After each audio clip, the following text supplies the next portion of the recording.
boy. Me papa wa ke baby. Wow. Me pa chai.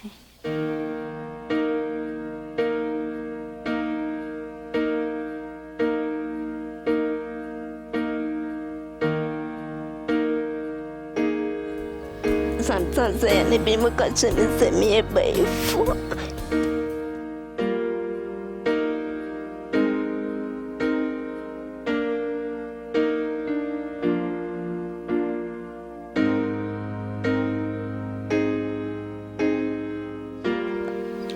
Which any day, me shop, feel we are met me to be a bro. Why? Me pa chai. Me to be.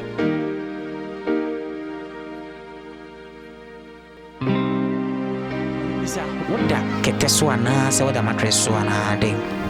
Me pa chai me ta kete so. Kete. Pa chai. So that ufili okay. So de. Ufili okay. So de. Also the enemy others. Oma munina kete. Me pa chai. As muni light, and I'm more light. Me pa chai de.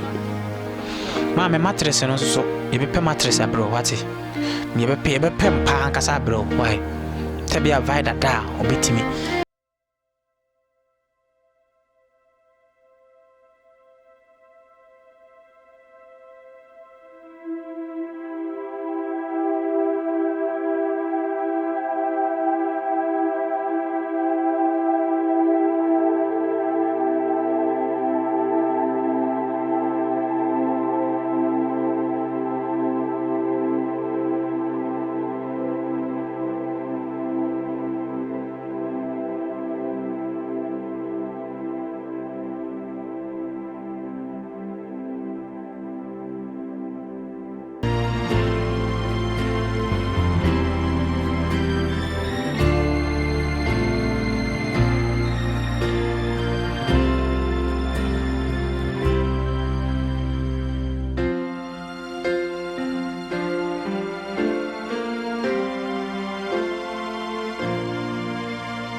Me fa fom na makwa kudwa me wi na me mamme kukuru me aba.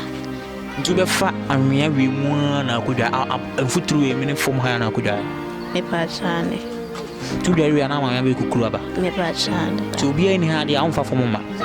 Obi ani ho de me fa fom aba. Ba me hu be fi. Nti ubedware wi no na mfa ne so obi ani ha. Na wasan so afa fom anwea wi mu fom ha sa na wasan ba na wasan efi.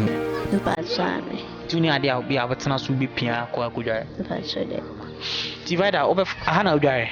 Me pa chane. Tu fa fom e fa abo wi. Karama mpa so menim se mu ho abo na. Abo mu. Na so wie na obi ani ha. Wasan so asan fa fom si ya akọ. Nti wadware wi no. O ni se wa ye niti no. Wasan so afa fom afa atechi ni masan kodem. I'll try them baby go to mama why. Watch on my say.